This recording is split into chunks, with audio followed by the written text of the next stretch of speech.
তো আজকে যে বিষয়টা দেখবো সেটা হলো প্রথমত একটা ওয়েবসাইট যখন আমরা তো মোটামুটি জানি এখন কেমনে সেট আপ করে থিম টিম কি দেয় না দেয় মোটামুটি বেসিক জিনিসগুলো জানি।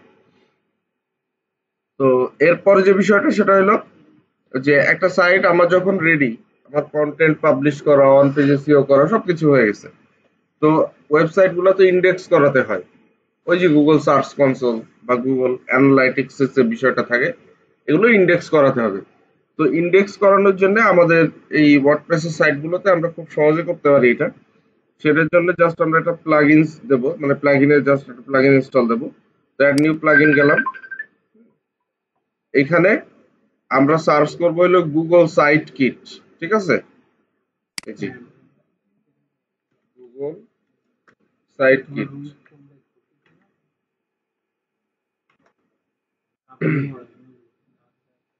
যে গুগল সাইট কিট। ঠিক আছে? তো এখানে আচ্ছা গুগল সাইট কিট না দিয়ে শুধু সাইট কিট দিই। গুগল সাইট কিট দিলে আসলে সাইট কিট বাই গুগল হয়ে গেল যে?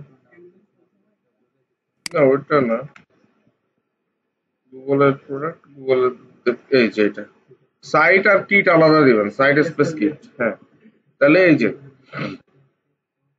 সাইট কিট বাই গুগল, ঠিক আছে? এইটা, তো এটা আমরা ইনস্টল করব। ইনস্টল করে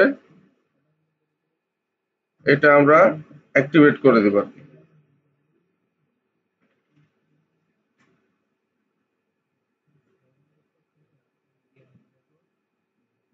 ইনস্টল। ওকে, এবার আমরা এটা অ্যাক্টিভেট করব। হ্যাঁ, এই যে আমাদের প্লাগইনটা দেওয়া হয়ে গেছে সাইট কিট। তো সাইট কিট দেওয়ার পরে এই যে আমাদের এখানে বাম পাশে যে প্যানেল আছে এখানে দেখবেন সাইট কিটের অপশন চলে আসবে। তো এখান থেকে আমরা ড্যাশবোর্ডে ক্লিক দেব। তো এই জায়গা থেকে আমরা সাইট কিটটা ইনস্টল করব, মানে কানেক্ট করব সবকিছু।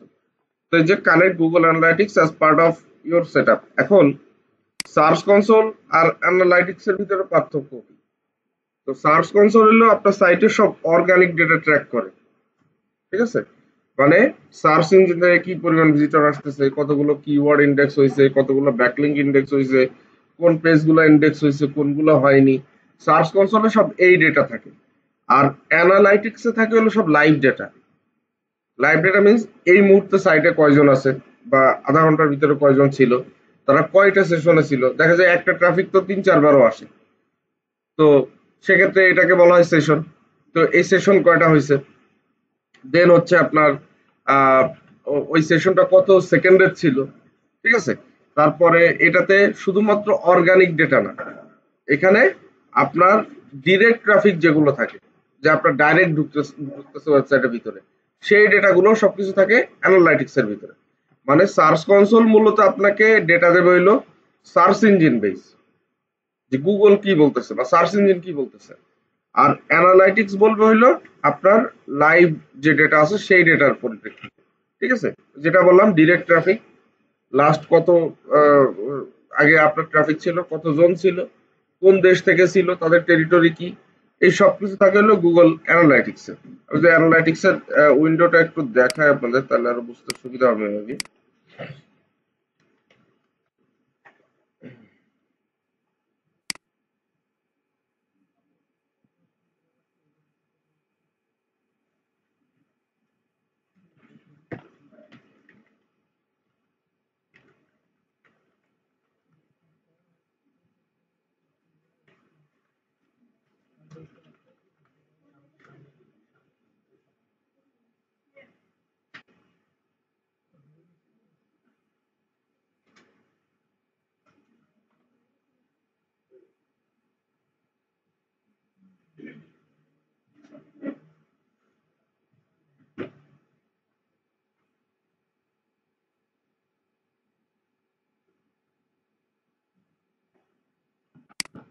গুগল অ্যানালাইটিক্সটা যদি একটু বের করি,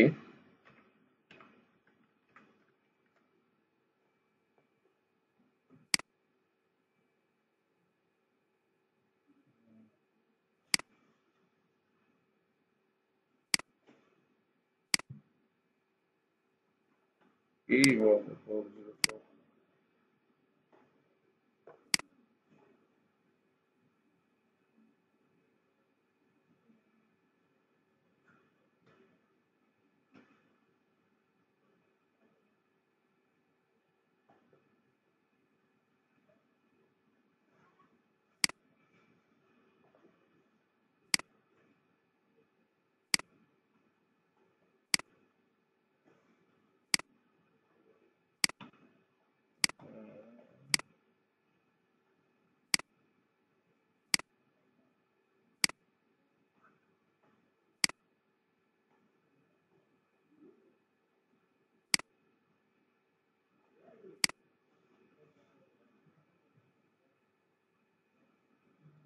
ধরেন এটা হলো অ্যানালাইটিক্স এর ড্যাশবোর্ড, ঠিক আছে?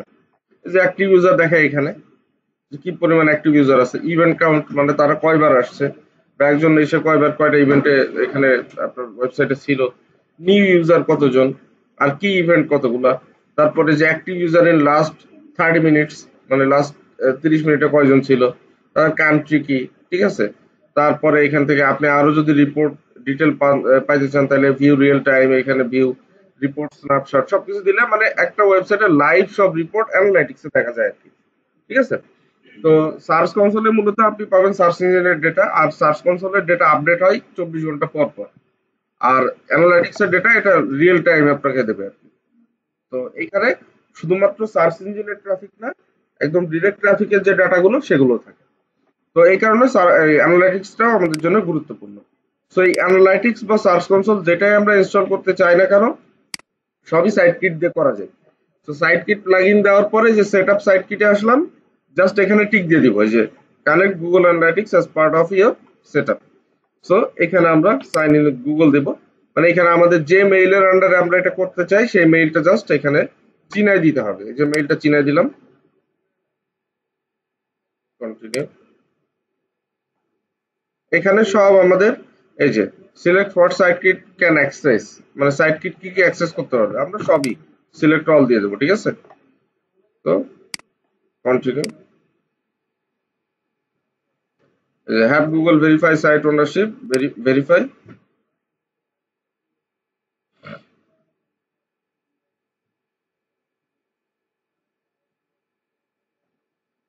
Turn on metrics in your dashboard, অবশ্যই allow. Set up search console, set up. Set up Google analytics, next. So এখন আমাদের সাইটটা গুগলে ইন্ডেক্স করানো হয়ে গেল। আবার অ্যানালাইটিক্স সেটআপে এখানে আপনি কোন অ্যাকাউন্টে রাখবেন, আপনি অ্যাকাউন্টের নাম দিতে পারেন, কারণ এক একটা ওয়েবসাইট মানুষ এক একটা অ্যাকাউন্টের আন্ডারে রাখে। আর এখানে আপনার ডোমেইন অ্যাড্রেস যেটা আর ওয়েব স্ট্রিম ডেটা দুইটাই সেম থাকে, এটা অটোমেটিক্যালি নিয়ে নেয়। আর কান্ট্রি এবং টাইম জোন এটা তো বাই ডিফল্ট চলেই আসছে। সো ক্রিয়েট অ্যাকাউন্ট করে দিলে আপনার সব অ্যানালাইটিক্স সেটআপটাও এখান থেকে কমপ্লিট হয়ে যাবে।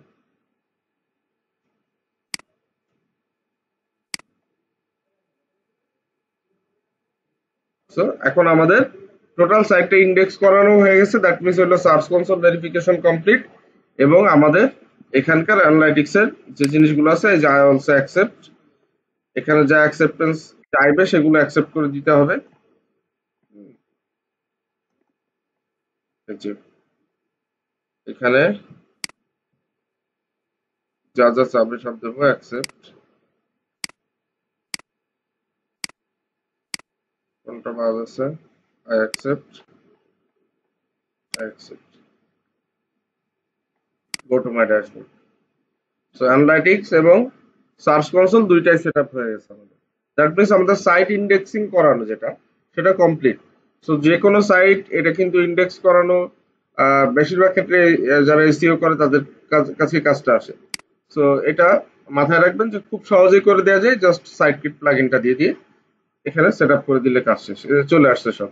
এখন এখানে ডেটা আসবে, সেটা আস্তে আস্তে আসবে, আসলে পরে এখান থেকে আমরা রিপোর্ট পাবো যে কি পরিমাণ ট্রাফিক আছে, কি আছে না আছে, কিওয়ার্ড কোনগুলো ইন্ডেক্স হয়েছে। মানে সার্চ কনসোলের ডেটাটা এখানেও লাইভ দেখতে পারবেন সাইট কিটে আসলে। মানে সাইটের ব্যাকএন্ডে ঢুকলে সাইট কিটে ক্লিক দিলে এখানেও সেই ডেটাটা দেখা যায়। আর আপনি যদি ম্যানুয়ালি সার্চ কনসোলে যেতে চান তাহলে সেটাও যেতে পারবেন। আবার যদি মনে করেন যে অ্যানালাইটিক্সে ম্যানুয়ালি ঢুকবেন তাহলে সেটাও ঢুকতে পারবেন। যে Google search console, start now. এই দেখেন আমাদের ডোমেন এখানে চলে আসছে অলরেডি।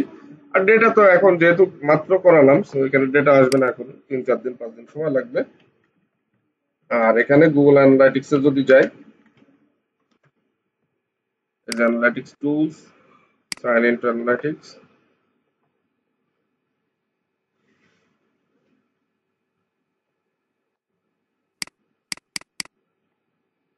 Goat it. সো এই হলো আমাদের গুগল অ্যানালাইটিক্স, ঠিক আছে? তো আমরা যদি এখন একটু সাইটে ঢুকি, ডোমেন কি,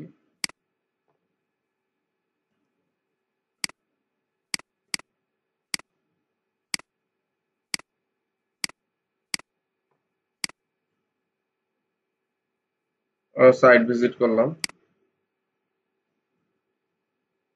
এন্ড এটা লাইভ চলে আসবে না, ঠিক আছে।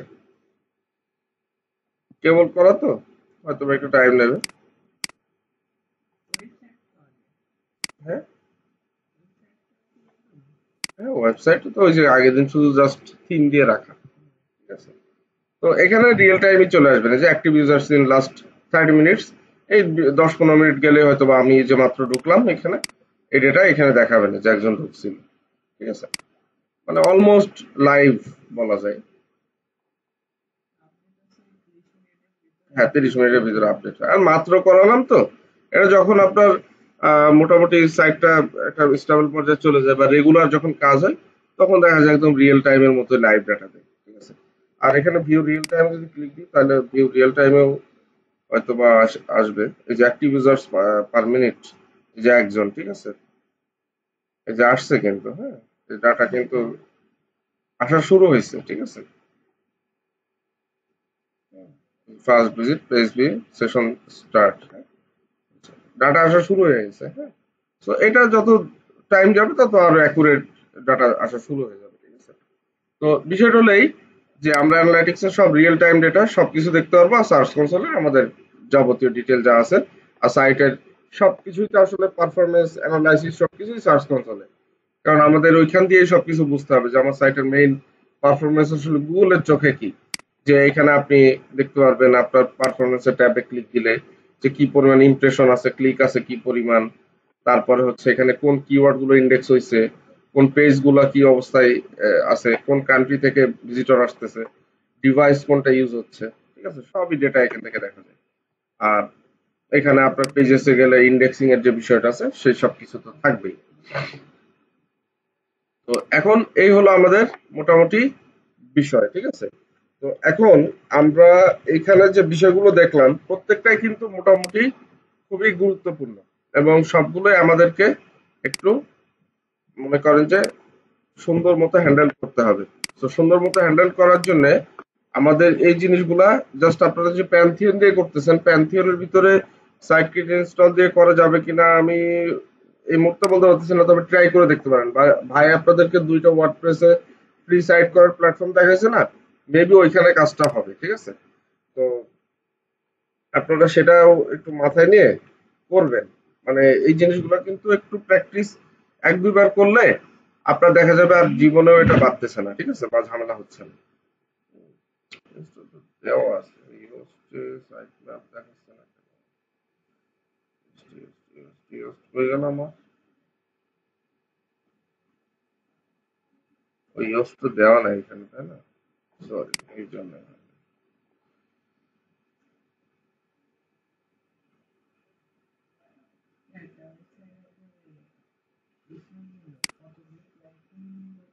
প্লাগইন আসলে খুব বেশি দরকার নাই, আমরা ইওস দিয়ে তো অন পেজ করতেছি। আর ডাব্লিউপি রকেট দিয়ে আমরা স্পিড অপটিমাইজেশনটা করে দিতে পারবো, দেখাচ্ছে আমি এটা। খুব বেশি দরকার হয় না, মানে যত বেশি আপনি প্লাগইন দেবেন তত বেশি আসলে সাইটের। হ্যাঁ, ডেভেলপার করাই তো ভালো, তবে আমি যতটুকু জানি বা কাজ চালানোর মতো যতটুকু লাগে আমি দেখাই দিচ্ছি, ঠিক আছে।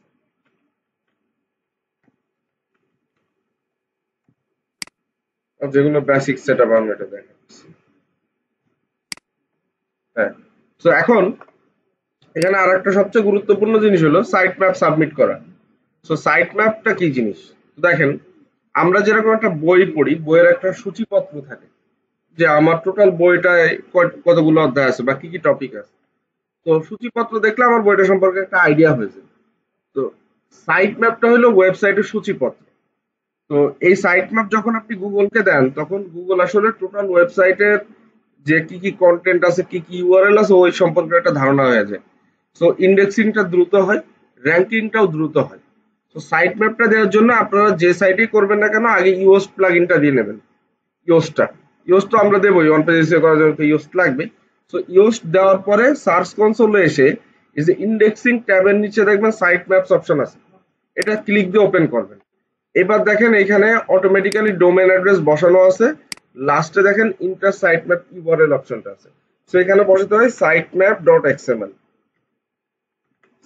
ঠিক আছে, বসাতে হবে কি সাইট ম্যাপ ডট এক্সএমএল দিয়ে সাবমিট দিতে হবে। দিলে দেখবেন আপনার সাইট ম্যাপটা নিয়ে নেবে এবং এখানে স্ট্যাটাস যদি সাকসেস উঠে তাহলে বুঝবেন সাইট ম্যাপটা কাজ করতেছে। তো সাইট ম্যাপটা মূলত আপনি যেটা করবেন 20টা 50টা কন্টেন্ট যখন আবার আজকে তো দিলেন, আবার ধরেন 10টা বা 20টা কন্টেন্ট দেওয়া হলো, আবার আর একবার সাবমিট দেবেন। মানে সাইট ম্যাপ রেগুলারলি আপডেট করা যায়, এটাতে কোনো সমস্যা নাই। কারণ আপনার যেহেতু কন্টেন্ট বাড়তেছে, দ্যাট মিনস আপনার সূচিপত্র তো মডিফাই হওয়া উচিত। সো আপনি যখনই 10টা বা 5টা কন্টেন্ট আরো হয়ে যাবে তখন আবার একটু সাইট ম্যাপটা আপডেট করে দিবেন। তাহলে সাইট ম্যাপটা কিন্তু অনেকে দেয় না, কিন্তু এটা খুবই গুরুত্বপূর্ণ। আর এইখানে প্রত্যেকটা অপশনই কিন্তু গুগল দিয়ে রাখছে। দ্যাট মিনস প্রত্যেকটা অপশন কিন্তু গুগলের সিগন্যাল যে এই জিনিসগুলো আপনার ওয়েবসাইটে থাকা উচিত, বা এই জিনিসগুলো আপনি করেন, বা এই জিনিসগুলো আমি বলতেছি যে এটা এই এটা এই। তার মানে এটা সবগুলোই আমাদেরকে গুরুত্বের সাথে নিতে হবে। এরকম না যে আমি এটা ইগনোর করে দিলাম বা এটা করা খুব বেশি যে কঠিন তা তো না। যে কোনো জিনিস দেখেন এটা আপনার হাতের নাগালেই আছে, জাস্ট একটু আপনার ফাইন টিউন করে নিতে হবে। তো এটা আপনারা করে নেবেন অবশ্যই অবশ্যই। তাহলে মোটামুটি আমাদের indexing, site map submit complete. আপনাদের আশা করি এরপরে যে পারা যাবে না, আজকে যেটুকু দেখালাম। রিয়ন, পারা যাবে? বাসায় একটু প্র্যাকটিস করতে হবে কিন্তু। ঠিক আছে, আপনাদের অ্যাসেসমেন্ট তো ঠিকঠাক করতে পারতেছে না, তো বাসায় কিন্তু প্র্যাকটিসের বিকল্প নাই। আমি কিন্তু বারবার বলতেছি, যদিও হুম, এখন ডোমেন হোস্টিং এই মুহূর্তে আসলে আপনাদের তো সবার নেওয়া পসিবল না, বা সবাই তো নেবেও না। তো জাস্ট প্র্যাকটিস বলতে আপনি জিনিসগুলো একটু মেমোরাইজ করেন বা একটু ভিডিওটা দেখেন, বা ভাই যেভাবে আপনাদের ওয়ার্ডপ্রেসের ফ্রিতে করানো শেখাইছে অ্যাটলিস্ট ওইটুকু করেন। ডোমেন হোস্টিং তো জাস্ট ডোমেন আর হোস্টিং কিনতে হবে, কিনে জাস্ট কানেক্ট করে দিতে হবে, এটুক তো খুব বেশি কঠিন না। সো ওটুক বাদে যতটুক করা যায়, যে ওয়ার্ডপ্রেসের সাইটটা ইনস্টল করা, থিমটা কিভাবে ইনস্টল করে, ইওস প্লাগইনটা কিভাবে দেয়, তারপরে হচ্ছে আপনার ওর ভিতরে সাইট কিট আজকে যেটা দেখালাম এটা কিভাবে দেয়। সো স্টেপ বাই স্টেপ একটু প্যান্থিয়ন দিয়ে করা যাবে। হ্যাঁ, যখন আপনি ক্লায়েন্টের সাথে কাজ করবেন তখন তো নিশ্চয়ই তার সাইট তো আর প্যান্থিয়নে থাকবে না, তো লাইভ ওয়েবসাইট থাকবে।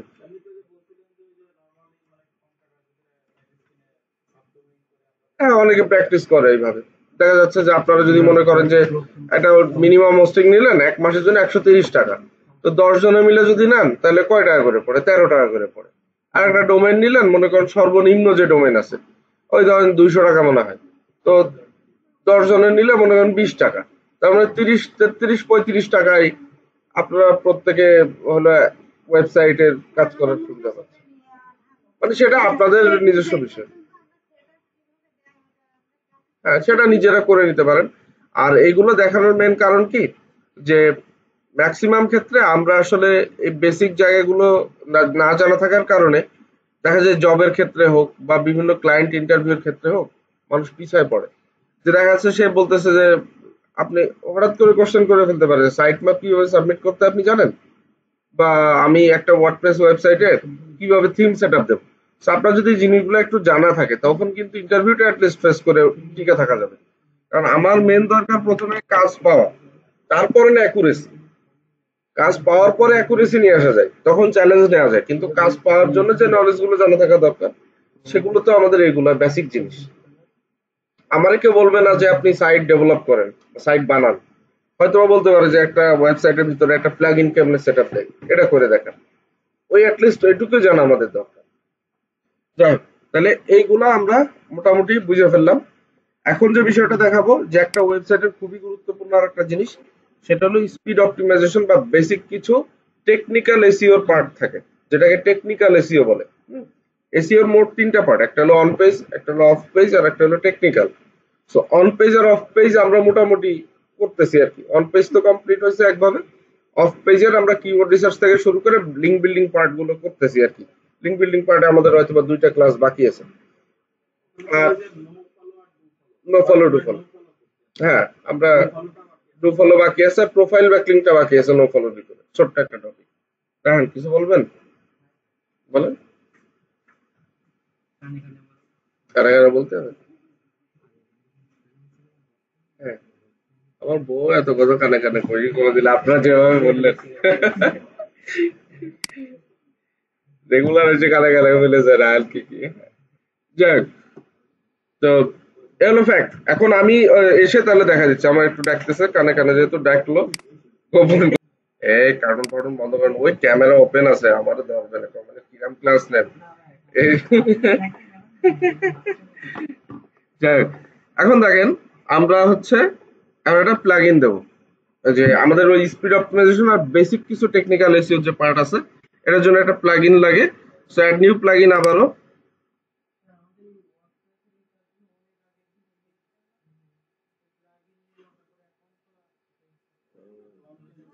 ওয়ান পেজ এসইওর জন্য এটা না, সেম না তো, সব তো সেম। প্লাগ ইন দিয়ে তো সেম, এটা তো যে কোনো প্লাগ ইন, আপনি ধরেন আপনি অ্যান্ড্রয়েড অ্যাপ ইনস্টলেশন, এটা তো সেম। প্লাগ ইন যে অ্যাপগুলো দিতে হবে তো সেম প্রসেস, কিন্তু প্রত্যেকটা প্লাগ ইনের ভিতরে আলাদা আলাদা কাজ আছে। হ্যাঁ হ্যাঁ। তো এখন আমরা এখানে দেবো হলো ডাব্লুপি রকেট, ঠিক আছে। এগুলো হলো আলাদা আলাদা প্লাগ ইন, আলাদা আলাদা, প্রত্যেকটা প্লাগ ইনে আলাদা আলাদা কাজ আছে। হ্যাঁ, কারণ দেখেন আমরা যে মোবাইলে যে অ্যাপ থাকে, যেগুলো অ্যাপের প্রত্যেকটা আলাদা আলাদা কাজ থাকে না। ডাব্লুপি রকেট, ডাব্লুপি রকেট কই গেল? ডাব্লুপি রকেট কি ফ্রিতে উঠাই যাচ্ছে নাকি?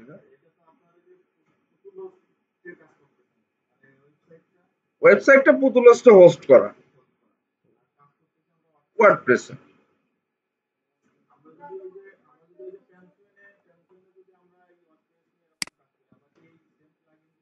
হ্যাঁ, পাওয়ার কথা। ডাব্লুপি রকেট কই গেল দাঁড়ান তো। WP rocket plugin.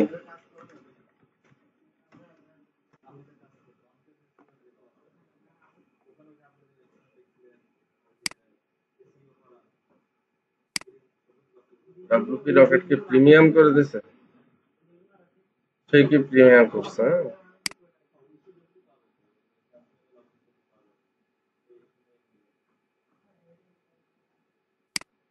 WP rocket premium করে দিছে। হ্যাঁ, দাঁড়ান আমি একটু শুনে নেই ডাব্লুপি রকেটের বিকল্প কি আছে। যারা ডেভেলপার ওরা তো রেগুলার করে।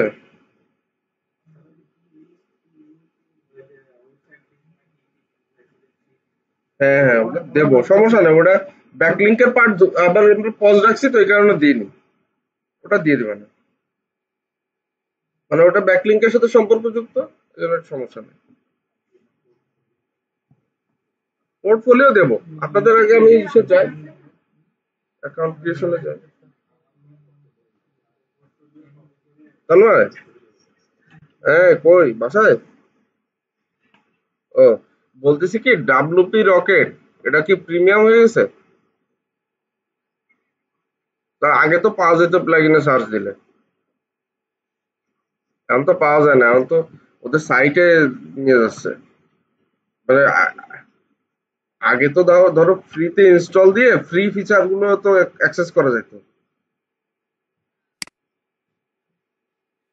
হ্যাঁ, তোমার কাছে কি আছে ডাব্লিউপি রকেটের? তাহলে হয় দাও, যে আমার মেসেঞ্জারে একটু মেরে দাও। ঠিক আছে, আচ্ছা। তাহলে তুমি এটা দিয়ে দাও আমার। হ্যাঁ, okay।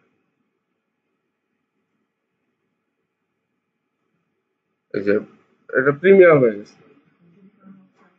এই যে আমি নিয়ে নিচ্ছি। আমার ওয়ার্ডপ্রেসের গুরু আছে তো, আপনাদের লাগলে আমারও বলবেন, দিয়ে দেবো।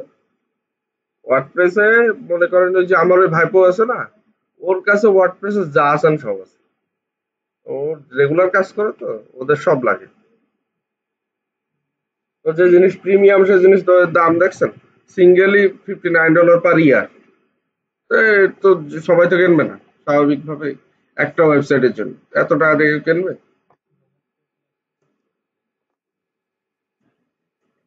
আগে এই জায়গায় পাওয়া যেত, এখন পাওয়া যাচ্ছে।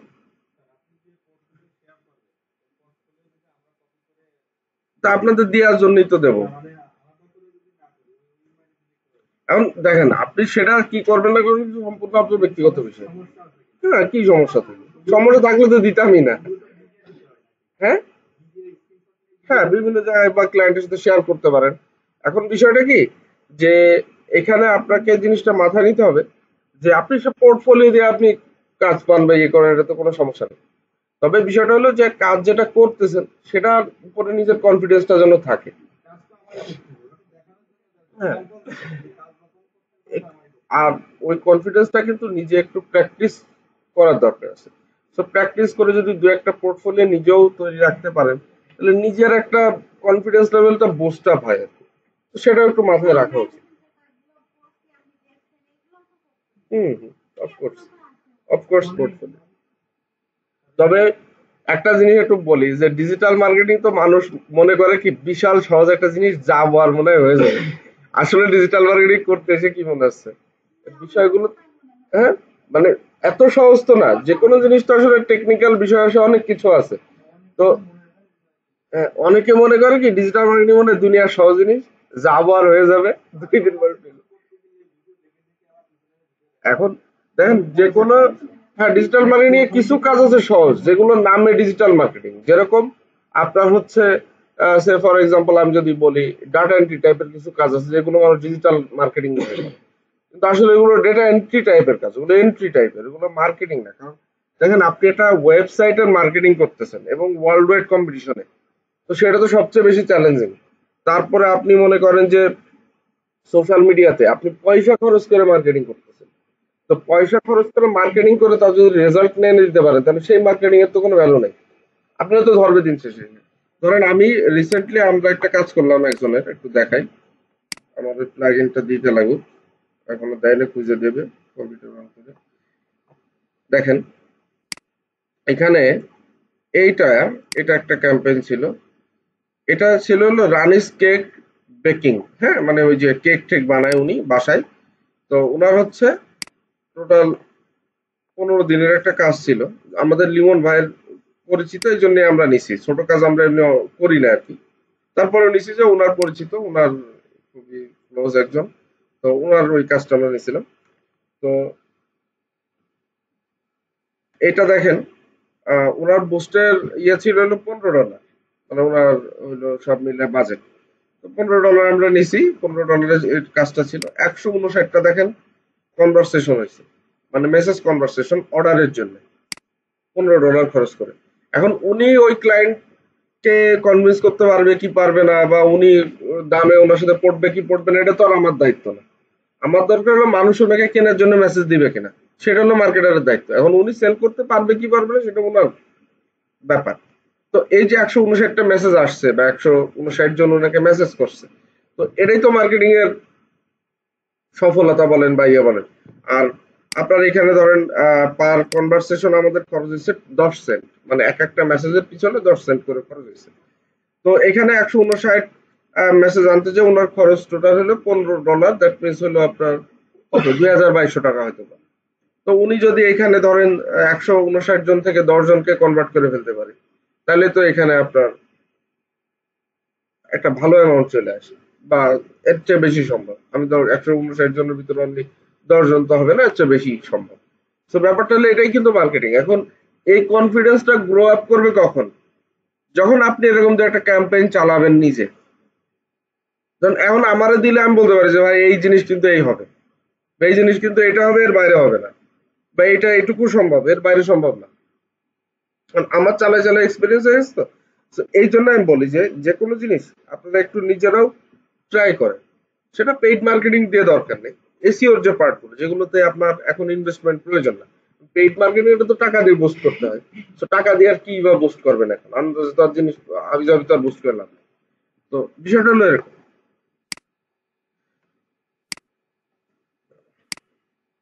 চলে আসছে,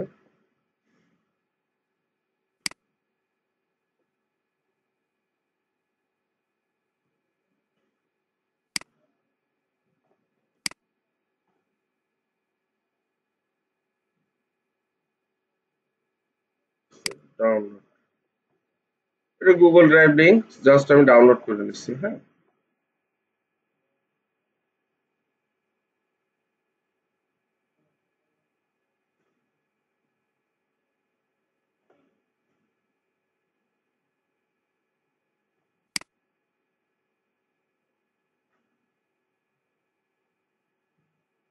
কি হলো রে ভাই?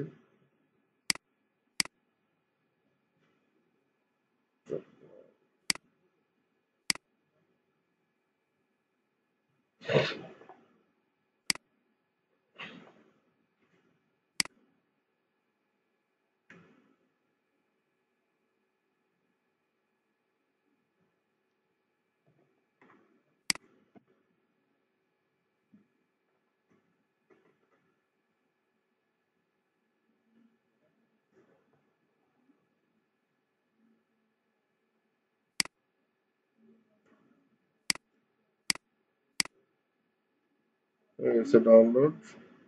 আচ্ছা, ডাউনলোড শেষ। এখন আমরা কি করব? আগে তো প্লাগইন দিচ্ছিলাম হলো এখানে যে, তাই না, সার্চ করে। তো যেহেতু এটা ডাউনলোড করে, এটা আমাদের করতে হবে আপলোড। এই যে upload. So upload plugin, JPG না, ওই যে জিপ। আমরা আপলোডে যে দেখি কোন ফাইল আপলোড করতে বলে, দিয়ে দেবেন নোটিফিকেশন নিচে যে এক্সট্রাক্ট করে নিতে হবে অথবা জিপ দিতে হবে কিনা বলে দেবেন।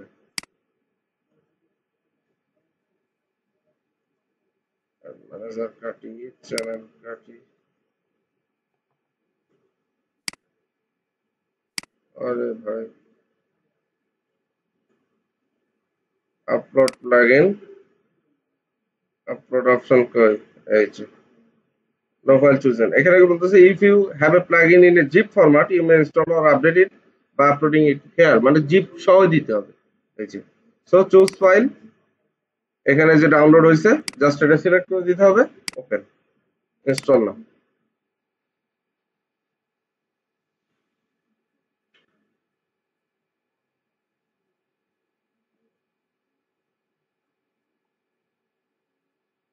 প্লাগইন ইনস্টলড সাকসেসফুলি, হ্যাঁ, ইনস্টল হয়ে গেছে। এবার এখান থেকে অ্যাক্টিভেট।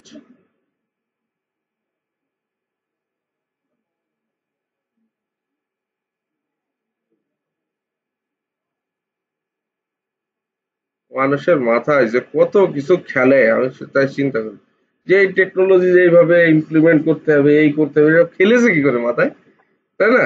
আমরা তো ধরেন ব্যবহার করতেছি, তাই আমাদের মাথা গুলাইছে যে ব্যবহার করতেছি যে কোনতে কি হলো, কি কোথাতে আসলো। এই যারা বানাইছে তাদের মাথায় তাহলে কি, তাই না? যাক, আমাদের প্লাগইন অ্যাক্টিভেটও হয়ে গেছে মনে হয়। কই গেল ডাব্লিউপি রকেট, হ্যাঁ অ্যাক্টিভেট হয়ে গেছে। তো এখন আমরা ডাব্লিউপি রকেটের সেটিং করব, হ্যাঁ। সেটিং করার জন্য যে ডাব্লিউপি রকেট, এই যে সেটিংস অপশন, সেটিংসে ক্লিক দিলাম, দেখে আর কি কি বলে। তো এই যে আমাদের টোটাল আসছে, এই যে ডাব্লিউপি রকেট ড্যাশবোর্ড, এটা, হ্যাঁ। তো ড্যাশবোর্ডের ভিতরে আমরা এখানে সেটিং করব। এই যে প্রথমে যে অপশনটা আছে ফাইল অপটিমাইজেশন, এখানে আসবে। তো প্রথমে যেটা করব minify CSS, optimize CSS delivery, দুইটাই আমরা ইয়ে করে দেবো। সিএসএস মানে হলো আপনার মূলত একটা ওয়েবসাইট রান করে কিন্তু দুইটা কোর ল্যাঙ্গুয়েজের উপরে, একটা হলো এইচটিএমএল আর একটা হলো সিএসএস। এইচটিএমএল হলো আপনার মূলত মার্কআপ ল্যাঙ্গুয়েজ, মানে একটা স্ট্রাকচার তৈরি করে, আর সিএসএস হলো ওই স্ট্রাকচারটাকে ডিজাইন করে, হ্যাঁ, ক্যাসকেডিং স্টাইল শিট। তো সিএসএস দিয়ে মূলত ওয়েবসাইটের ডিজাইনের কাজগুলো করা হয়। তো সিএসএস এর কোডগুলো অনেক বড় হয়, লিখতে হয়, অনেক লাইন লেখা হয়, হ্যাঁ। একটা লাইনের দেখা যায় মডিফিকেশনে 4-5 লাইন চলে আসে। ঠিক আছে, আমরা এখান থেকে ইন্সপেক্ট করলে দেখা যাবে। কারণ এই যে এই সাপোজ এখানে যদি আমরা এই যে রাইট বাটন ক্লিক করে ইন্সপেক্ট করি, এখানে যে অ্যারো চিহ্ন আছে না, এই অ্যারো চিহ্নতে ক্লিক দিয়ে নিতে হয়, নিয়ে কোন সেকশন দেখবেন এই যে সিলেক্ট করতে হয়। করলে এই যে এখানে দেখেন এর এইচটিএমএল বা এর জাভাস্ক্রিপ্টের ফাইলগুলো লেখা আছে এইখানে, আর এইটা হলো সিএসএস।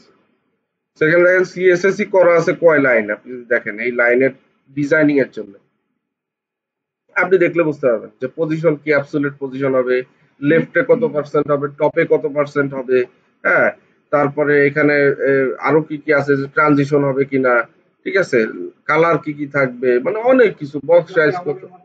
না, এসব আমাদের ঢুকানোর দরকার নেই, আমি জাস্ট দেখাই দিলাম যে কোড গুলো এরকম লেখে, যারা ডেভেলপার বা প্রোগ্রামার ওরা লেখে এরকম। মনে করেন এই যে ছবি তো আমরা দেখতে পাচ্ছি এখানে লেফটে বসে গেছে, থিমে দেওয়া আছে, এখানে আপলোড দিয়ে দিলে বসে যায়। এটা যে কেমনে বসে, এটা বসানোর পিছনে ব্যাক এন্ডে এরম লেখে প্রোগ্রাম করা আছে, যে এটা দিলে ওইখানেই বসবে, ওর ডাইন বাম আগে পিছে কোথাও যাবে না। ঠিক আছে, এটা কিন্তু প্রোগ্রামাররা লেখে, এটা প্রোগ্রামারদের কাজই এই। ওরা জানে যে কোন জায়গায় কি লিখলে কাজ হবে।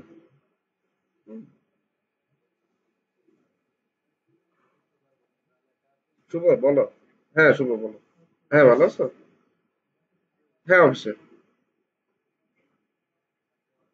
তোমাদের ক্লাস হওয়ার আগে অফিস থেকে অবশ্যই ফোন দিয়ে জানাই দিবে, ঠিক আছে? তোমার ওটা নিয়ে কালকে না, তোমার আগের দিন জানাবে। ক্লাস হয়তো বা ডেট চেঞ্জ হতে পারে, ঠিক আছে? চেঞ্জ হয়, হ্যাঁ। যে ডেট চেঞ্জ হতে পারে তোমাকে জানাই দিবে না, ওটা নিয়ে টেনশন করো না। ওকে, ঠিক আছে। অবশ্যই জানাবে বললাম। ওকে।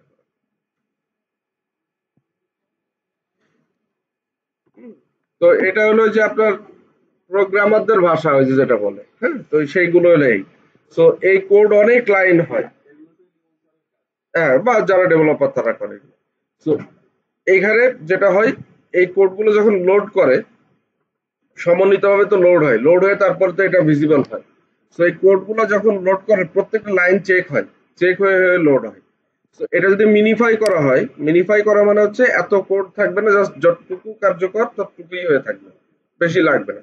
তো এটা মিনিফাই করে দিলে সাইটের স্পিড বেড়ে যায়। সেই কারণে আমরা এটা মিনিফাই করে দিলাম আর অপটিমাইজ করে দিলাম। অপটিমাইজ মানে মিনিফিকেশনটাকে আর একটু পলিশ করে দিল, অপটিমাইজ করে দিল। তো এটাই। এরপরে আমরা মিনিফাই জাভাস্ক্রিপ্ট ফাইল। সো মিনিফাই যদি আমরা জাভাস্ক্রিপ্ট করি, জাভাস্ক্রিপ্ট মূলত কি করে, জাভাস্ক্রিপ্ট হলে একটা সাইটের সব ফাংশন গুলো মেনটেন করে। যে ক্লিক দিলে এনতে ওনে নিয়ে যায়, একটা ফর্মে আমরা ক্লিক দিলে যে নাম বসে, এগুলো সব জাভাস্ক্রিপ্ট ফাংশন। তারপরে যে কোনো অ্যানিমেশন, যে আপনি ক্লিক দিলেন দেখা যায় যে সুন্দর করে একটা টিক উঠলো, এটা জাভাস্ক্রিপ্টে করে, ঠিক আছে? মানে সবকিছুর জন্য আলাদা আলাদা টেকনোলজি আছে। এইচটিএমএল হলো জাস্ট আপনার স্ট্রাকচার দাঁড় করায়, সিএসএস হলো ওটার কালার ফাংশন রাখেন আবিজাবি সব ডিটেলিং গুলো করে, আর জাভা স্ক্রিপ্ট হলো ওটাকে ফাংশনাল করে, ঠিক আছে? তো জাভা স্ক্রিপ্ট আপনি মিনিফাই করে দিবেন, মিনিফাই জাভা স্ক্রিপ্ট ফাইলস, ঠিক আছে? তো এখানে শুধুমাত্রই মিনিফাই করবেন, আর কোনো কিছু করার দরকার নেই জাভা স্ক্রিপ্টে। কারণ জাভা স্ক্রিপ্টে মূলত সাইটে সব ফাংশন চলে, সো এখানে বেশি আন্দাজে আমরা মতবাড়ি করবো না, জাস্ট মিনিফিকেশন টুকুই এনাফ। সো এইটুকু করেই সেভ চেঞ্জ দিলাম। এরপরে আছে হলো আমাদের পরের ফাংশনটা যাই। ফাইল অপটিমাইজেশন আমাদের কমপ্লিট। দেন আমরা এখানে যাব হলো কি যাব, মিডিয়াতে যাই। সো মিডিয়াতে এখানে যেটা করে, প্রথমে আছে হলো lazy load. So lazy load, তো দেখেন আমরা যখন একটা সাইট লোড করি তখন টোটাল পেজটা ধরে একসাথে লোড হয়, টোটাল সাইট ধরে, মানে এই পেজে যা যা আছে সব লোড হয়ে যায়। So আপনি যদি লেজি লোড ইনস্টল করেন, লেজি লোড ইনস্টল করলে যেটা হবে, যতটুকু আপনার স্ক্রিনে ভিজিবল ততটুকুই শুধু লোড হবে একবারে। তারপরে স্ক্রল ডাউন করবেন, তারপরে এটুকু লোড হবে, আবার স্ক্রল ডাউন করবেন, এটুকু লোড হবে। সো যেটা হয়, প্রথম ইনস্টিংক্টে যতটুকু আপনার এটা লোড নিত ততটুকু নিচ্ছে না, অল্প নেয়। সো সাইট লোড হয় দ্রুত। তো লেজি লোডের আবার একটু ব্যারামও আছে। মনে করেন যে সবার তো আর আমাদের বাংলাদেশের মতো ইন্টারনেট না, অনেকে ভালো ভালো ইন্টারনেট কানেকশন, অনেক ভালো ডিভাইস আছে তাদের কাছে। তো তারা চায় যে একবার লোড হোক, লেজি লোড তাদের কাছে বিরক্ত লাগে। হ্যাঁ, যে লেজি লোড দিয়ে রাখলে আপনি হয়তো স্ক্রল করে নিচে আসলে ছবি আসে নাই। হ্যাঁ, অনেকে করে না এরকম। সো এটা ডিপেন্ড করবে আপনি কোন ট্রাফিক টার্গেট করে কাজ করতেছেন। তবে লেজি লোডটা অনেকে ইনস্টল রাখে। সো অনেকে আবার বলে যে না, থাক দরকার নেই। সো আপনি যদি চান ইনাবেল রাখতে পারেন, enable for image, enable for CSS background image, enable for iframe or and videos. Iframe মানে হলো আমাদের সাইটে যে ভিডিও, ইউটিউব ভিডিও ভিডিও দেওয়া থাকে, এটা আইফ্রেম বলে এটা।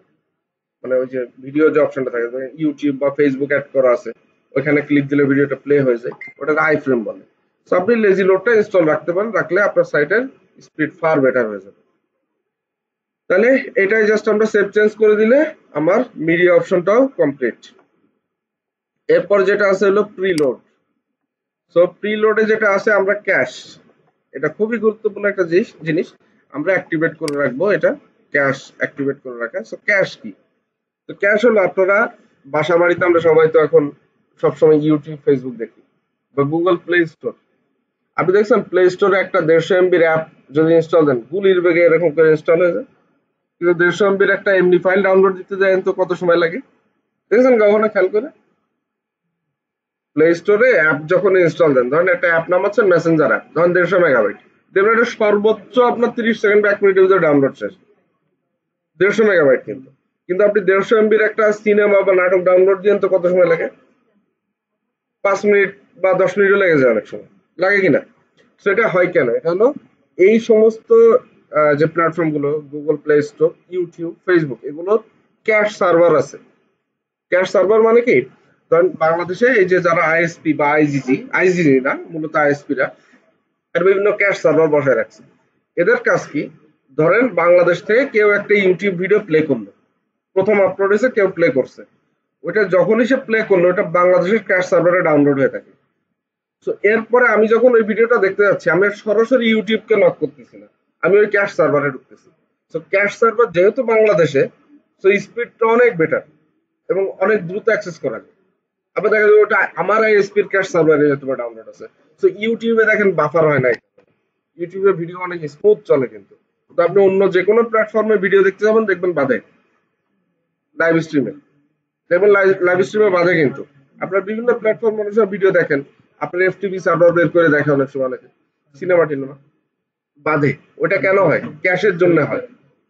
সো আমরা এখানে যদি ক্যাশ ইনাবেল রাখি আমাদের ওয়েবসাইটে, তার মানে আমাদের ওয়েবসাইটের ডেটাগুলো, ধরেন এটা যদি ক্যাশ এনাবেল থাকে, আমি যদি এই ওয়েবসাইট কখনো একবার লোড করি আমার কম্পিউটারে, এই ওয়েবসাইটের বেসিক সব জিনিস আমার ব্রাউজার সেভ করে রাখবে। সো পরবর্তীতে যখনই আমি ওয়েবসাইটে ঢুকি, সব লোড করা লাগে না, জাস্ট আপডেটটা লোড করে দেয়। সো ওয়েবসাইট অনেক দ্রুত লোড হয়, এর জন্য ক্যাশটা ইনস্টল রাখতে হয়। ঠিক আছে? সো ক্যাশ আমরা এখানে এখানে প্রিলোড লিংক প্রিলোড করব না, আমরা জাস্ট ক্যাশটা ইনস্টল রাখবো। সেভ প্রিলোড ফন্টটাও আমরা এখানে রাখতে পারি। সো সেভ চেঞ্জ করে দিলাম। আমি সেভ করতেছি না এখন, জাস্ট আপনাদের দেখাচ্ছি যে কোনগুলো আমরা সেভ করব, কোনগুলো করব না। আচ্ছা, এরপরে অ্যাডভান্স রুল যেটা আছে, এখানে যে আছে ক্যাশ নেভার ক্যাশ ইউআরএল, যদি আপনি কোনো ক্যাশ কোনো ইউআরএল যদি জীবনেও ক্যাশ না রাখতে চান, অনেক ইউআরএল আছে যেগুলো আমি ক্যাশ চাই না। তো ক্যাশ না রাখার কারণও আছে একটা, দেখবেন অনেক সময় যে ওয়েবসাইটগুলোতে ক্যাশ ইনেবল থাকে, সাইটে হয়তো উল্লেখযোগ্য কোনো পরিবর্তন আপনি করছেন, বাট যে ইউজার সে লোড করলে সেই আগের জিনিসই দেখতেছে, কারণ ওর ওই ক্যাশ সেভ হয়ে আছে এখানে। সো যেগুলো ল্যান্ডিং পেজ হয়, ল্যান্ডিং পেজ বলতে ধরেন আমি যদি দেখাই যে দারাজ, এই যে প্রথম যে পেজটা, এটা বলা হলো ল্যান্ডিং পেজ। ঠিক আছে? সে ল্যান্ডিং পেজ কিন্তু প্রতিনিয়ত চেঞ্জ হয়। হ্যাঁ, দেখা যাবে আজকে এক অফার নিয়ে আসছে, আজকে এক প্রোডাক্ট আছে, আবার 2 ঘন্টা পরে চেঞ্জ। সো এই ল্যান্ডিং পেজ যদি ক্যাশ ইনেবল থাকে, দেখা যাবে কি ওরা চেঞ্জ করছে, বাট আমি দেখতেছি আগেরটাই। মানে এটা হয়, ক্যাশ ইনেবল থাকলে এটা হয়, দেখা যাবে আমি পরের দিন যে দেখতেছি ওইটা, বা 2 ঘন্টা পরে দেখতেছি। সো ল্যান্ডিং পেজ অনেক সময় অনেক মানুষ ক্যাশ ডিসেবল রাখে। সেটা যদি করতে চান, জাস্ট এই ল্যান্ডিং পেজের ইউআরএল নিয়ে এখানে যে ডিসেবল ক্যাশ অপশন আছে, এই যে এখানে বসাই দিলে আপনার ওইটাতে কখনোই আর ক্যাশ থাকবে না, জাস্ট যেটা আছে র ফাইল লোড হবে, বাট অন্যান্য যত পেজ আছে সবগুলোর ক্যাশ ধরে রাখবে। সো মূলত ল্যান্ডিং পেজ গুলোতে মানুষ ক্যাশ ডিসেবল রাখে। ঠিক আছে? এই কারণে। আর আমরা যেহেতু ম্যাক্সিমাম ক্ষেত্রে অ্যাফিলিয়েট বা ব্লগ নিয়ে কাজ করবো, ওইখানে দেখা যাবে একটা কন্টেন্টে বছরে হয়তো বা এক আধবার চেঞ্জ হতে পারে। সো এখানে ক্যাশ ইনেবল রাখাটাই যুক্তিযুক্ত। আর এখানে আর যা যা আছে এগুলো আমিও খুব বেশি ভালো বুঝি না, এগুলো দরকারও নেই। ঠিক আছে? ওকে, এরপর আছে ডেটাবেজ। ডেটাবেজে হাত দেবই না, ডেটাবেজে হাত দিলে বিপদ। একবার আমি খুব বিপদে পড়ে গেছিলাম। আমি তো হ্যাঁ, ডেটাবেজ ধরে উড়াই দিছিলাম, ডেটাবেজ ধরে উড়াই দিছিলাম। আমি তো মনে করেন কি একটা সাইট, মনে করেন ক্লায়েন্টের সাইট, আমি তো মানে বিশাল ঘাবড়ায় গেছিলাম, কারণ আমি জানতাম না যে ডেটাবেজ, আমি চিন্তা করছি ডেটাবেজ রিস্টোর করে দিলে হয়ে যাবে। ডাটাবেস দিছে উড়ায়, দিয়ে দেখি সাইট নেই, সব হাওয়া। আমি এবার, আমাদের ডেভেলপার ছিল তারেক ভাই। তারেক ভাই খুব ভালো ডেভেলপার, হ্যাঁ, জার্মানিতে এই যে চলে যাচ্ছে, ওনার ইয়ে হয়ে গেছে, স্কলারশিপ হয়ে গেছে। তো তারেক ভাই রে বলছি, ভাই আমি তো এই সাইটে ডাটাবেস, ভাই করেছেন কি, ডাটাবেস সাইট কিচ্ছু নাই। বলছে, তাহলে পাবো কই? বলছে, সাইট কি ব্যাকআপ নিয়ে আছে? বলছে, না। বলছে, তাহলে হোস্টিং এর প্রোভাইডারের সাথে কথা বলতে হবে, ওরা ব্যাকআপ দিতে পারবে। বহুত কিছু করে তারপরে ব্যাকআপ নিয়ে তারপর আবার রিস্টোর করেছিলাম, না ক্লায়েন্ট আমার মনে করেন যে মারি ফেলতে যদি জানতে পারতো। এই জন্য ডাটাবেজে হাত দেবেন না, যে কোনো সাইটে ডাটাবেজ দিয়ে মাতব্বারি করবো না আমরা, এটা ডেভেলপার করবে, যা পারে করবে, ডাটাবেজে আমরা হাত দেবো না। আচ্ছা, এরপরে হলো আমাদের সিডিএন। ঠিক আছে? তো এখানে সিডিএনটা আমরা যেটা করব, অবশ্যই সিডিএনটা আমরা অন রাখবো, ঠিক আছে? তো এখানে যেটা করব, এটা মূলত আমাদের কন্টেন্ট ডেলিভারি নেটওয়ার্ক সিডিএন বলা হয়। সো সিডিএনটা মূলত আপনার ওয়েবসাইটকে অবশ্যই স্পিড আপ করবে, ক্যাশের মতো করেই সিডিএনটা অনেক ক্ষেত্রে কাজ করে, অনেকটা সিমিলার টাইপের কাজ। যে সিডিএন এখানে যেটা করবে আপনার হলো অটোমেটিক্যালি আপনার যে পেজগুলো থাকে এটা অটোমেটিক্যালি ও ব্যাকআপ রাখে, ব্যাকআপ রেখে ওইখান থেকে ব্যাকআপ থেকে দেখায়, ঠিক আছে? মানে আপনি একটা পেজ পাবলিশ করলেন, এটা সিডিএন ব্যাকআপ রাখে। তো যখনই ইউজার লোড করে আপনার মেন সাইট থেকে দেখায় না, ওটা সিডিএন এর ড্যাশবোর্ড থেকে শো হয়। তো এই কারণে আমরা সিডিএনটাও অন রাখবো এখানে অবশ্যই, ঠিক আছে? সো তাহলে ইনেবল কন্টেন্ট ডেলিভারি নেটওয়ার্ক যে সেভ চেঞ্জেস, ক্লিয়ার? এরপর হার্টবিট, হার্টবিটে কি আছে? এখানে কিছুই করা লাগবে না, অ্যাড অনসেও কিছু করা লাগবে না। এটা তো টেকনিক্যাল পার্ট ওয়েবসাইটের, ওই যে টেকনিক্যাল এসইও যে পার্টটা, এটা তো টেকনিক্যাল পার্ট। আপনি তো বুঝতেই পারতেছেন প্রত্যেকটা অপশন কত বড় রোল প্লে করে একটা ওয়েবসাইটের জন্য। সো এটা তো আসলে আপনার মূলত ডেভেলপাররা করে, বাট আমি আপনাদেরকে দেখা দিচ্ছি ওই যে ওই কারণে যে আপনি যদি এই বেসিক সেটআপ গুলো জানেন, আপনি একটা ওয়েবসাইটে টেকনিক্যাল এসইও করে দিবেন। সো ক্লায়েন্ট আপনাদের ফার বেটার প্রায়োরিটি দেবে। আপনি যদি বলেন যে কোনো প্রতিষ্ঠানে গিয়েও যে আমি টেকনিক্যাল এসইওটাও আমার জানা আছে, আমি মোটামুটি পারি, সো আপনাকে কিন্তু ফার বেটার প্রায়োরিটি দেবে। অনেক প্লাগইন আছে, তবে ডাব্লিউপি রকেটটা বেস্ট।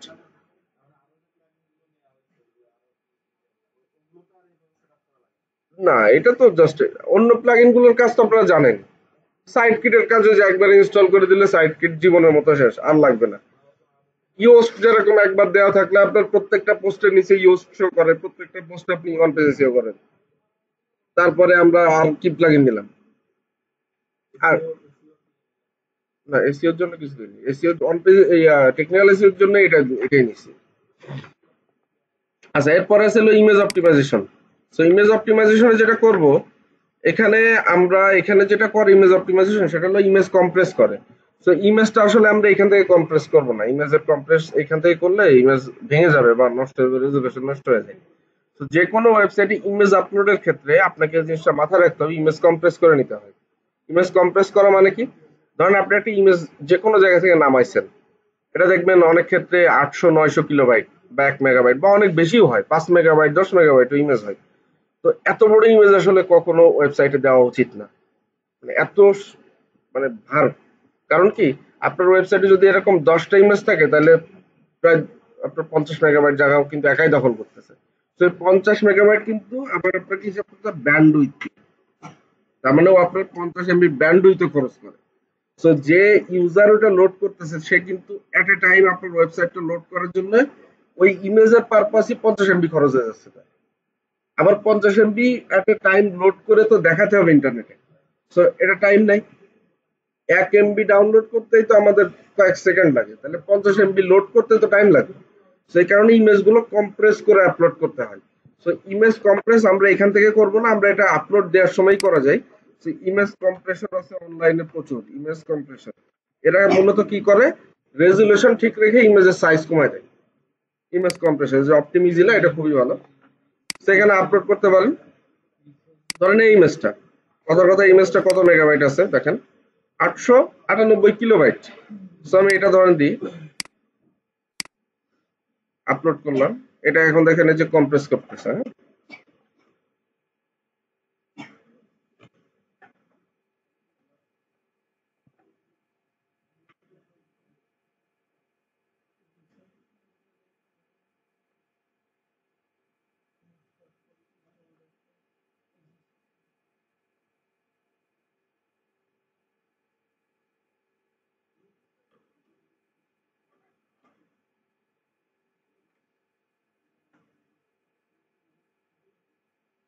ওকে, কম্প্রেস হয়ে গেছে, ডাউনলোড করি। তো ডাউনলোড করলাম, এটা দেখেন এখন 249 কিলোবাইট নিয়ে আসছে এবং ইমেজ যা ছিল তাই আছে। কিন্তু দেখেন আপনার 4 গুণ সাইজ কমে গেছে, আগেরটা ছিল 868, এটা 200 কত, মানে প্রায় 4 গুণ কিন্তু আপনার ইমেজের সাইজটা কমাই দিছে। তো এইভাবে করে হলে ইমেজ গুলো কম্প্রেস করে দেন ওয়েবসাইটে আপলোড করতে হয়।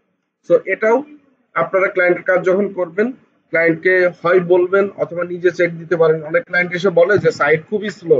সো প্রথম কারণ হলো তার ইমেজ, র ইমেজ আপলোড দেয়, এই কারণে স্লো হয়। তো এটা অবশ্যই আপনি ক্লায়েন্টকে বলবেন যে তোমার ইমেজ গুলো কি কম্প্রেস করে আপলোড করা নাকি কেমন করছো। যদি বলে যে না আমি ইমেজ কম্প্রেস করে আপলোড করি না, তাহলে বলতে হবে যে ইমেজ গুলো আমাকে দাও, অথবা এই ওয়ার্ডপ্রেস এর ড্যাশবোর্ডে ঢুকলে এখানে পাওয়া যায় সব ইমেজ, মিডিয়ায় গেলে সব ইমেজ আছে এখানে। তো এখান থেকে এক এক করে ডাউনলোড করে নিয়ে নিজে কম্প্রেস করে আবার রি আপলোড করতে হয়। সেটা আবার ঝামেলা, কারণ কোন কন্টেন্টে কোন ইমেজ দেওয়া আছে খুঁজে বেড়াও, এ করো করো, বলতে হবে যে তোমার ডেভেলপার দিয়ে করা ওটা, আর তুমি পয়সা দাও আমি করে দিচ্ছি। না, এখানে এসইও বলতে আমরা অল্টার ট্যাগ তো দিয়ে দিচ্ছি, অল্টার টেক্সট দিচ্ছি না। তো এখানে ওইটাই আমার এসইও কাজ করে দিচ্ছে। যেখানে অল্টার টেক্সট দেওয়া যায় না সেখানে আমরা ইমেজ এসইও করি আর কি। তাহলে এই গেল বিষয়গুলো। আর যা যা আছে এগুলো টিউটোরিয়াল ফিউটোরিয়াল, এগুলোতে আর কিছুই করার নাই। তো এই গুলা যদি কমপ্লিট করতে পারেন ডাব্লিউপি রকেট দিয়ে, আপনার ওয়েবসাইট ফার বেটার পারফর্ম করবে এবং ফার স্পিডি হবে অন্যান্য যে কোনো ওয়েবসাইটের থেকে। আর আপনার জাস্ট ওই যে সেভ করে দিলে হয়ে গেল। জাস্ট অপশনগুলো আমি যেগুলো দেখালাম এগুলো আপনি এনাবেল করবেন, করে চালু করে দিবেন। আমি আপনাদেরকে জাস্ট এই প্লাগইনের এই ইয়েটা দিয়ে দিচ্ছি, গুগল ড্রাইভ লিঙ্ক দিয়ে দিচ্ছি। আপনারা যেটা করবেন আজকের ভিতরে প্লাগইনটা ডাউনলোড করে রাখবেন, কারণ আমি যার কাছ থেকে নিলাম সে তো গুগল ড্রাইভ লিঙ্ক চেঞ্জ করতে পারে, আমি না তার সাথে সবসময় কানেক্টেড, আমি চাই নিলাম, আপনি তো রেগুলার কানেক্ট হতে পারতেছেন না। সো আপনি আজকে ডাউনলোড করে কম্পিউটার একটা বা গুগল ড্রাইভ একটা সেফ জায়গায় রেখে দিবেন, এটা ডাব্লিউপি রকেটটা। এটা যদি এসইওর কাজ করেন আজীবন লাগবে। হ্যাঁ, এটা যদি আপনি এসইওর কাজ করেন আজীবন লাগবে। সো আমি দিয়ে দিচ্ছি আপনাদের লিঙ্কটা, $60 দিয়ে দিলাম। হ্যাঁ, হ্যাঁ, হ্যাঁ, হ্যাঁ, হ্যাঁ। এটা দেখাবো আপনাদের যখন আমি অডিটের ক্লাস করাবো, সব দেখা যায়, সব দেখা যায়। দেখা যায় নাকি, সব গুগলেরই টুল আছে। যে Google website speed test, page speed insight, তো এখানে ডোমেন বসাতে হয়, বসে অ্যানালাইজ দিতে হয়, সব দেখাবানি। হুম, আসতে লাগো, টাইম না, এটা অ্যানালাইসিস করে যে চলে আসছে। মোবাইল ডেস্কটপ দুইটা ভার্সনে দেখাইতাম। মানুষ যেন 100 উঠায়, সব স্পিড 100, 100 উঠানো সম্ভব না। 100 উঠায় ভাই, এটার সাথে ডিপেন্ড করে সার্ভার। আমি সে সার্ভার ব্যবহার করে গুগলের, গুগলের প্রিমিয়ামটা ইউজ করে, আমি ইউজ করি পুতুলোস্ট ভাই, 130 টাকার মাল। তো ওর সাথে তো আমার স্পিড কম্পেয়ার করলে হবে না। তো স্বাভাবিকভাবে আমাদের 100 হবে না, কিন্তু গ্রিন জোনে নেওয়া সম্ভব। এই যে এটা দেখেন, মোবাইলে 86, 90 হলে গ্রিন জোন। সো 90 তে নেওয়া যায়। ডেস্কটপে 78, খুবই পুয়ার পারফরমেন্স, মানে এটার স্পিড অপটিমাইজেশন করা নাই যে ডোমেনটা বসাইছি। সেটা বসানোর পরে এখানে এই যে 78 পারফরমেন্স। সো কেন কোন কারণে সবই আছে এখানে, আমি দেখাবো আপনাদের যখন অডিটেড ক্লাস করে, তখন এগুলো দেখাবো। তো সবই দেখা যায় এবং সবই গুগলই দেখাবে আপনাদের। তো আমি আপনাদেরকে প্লাগইনটা দিয়ে দিচ্ছি।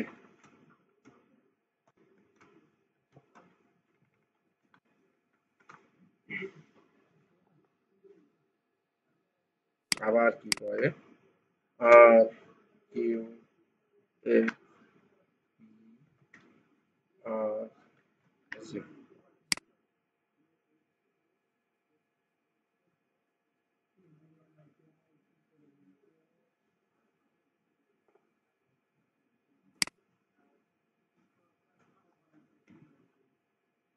ಅದು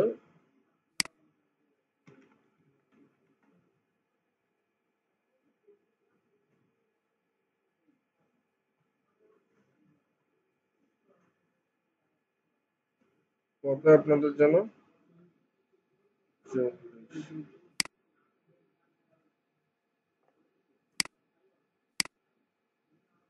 সেটা অবশ্যই বাসায় যেয়ে সবাই ডাউনলোড করে নেবেন, মাস্ট।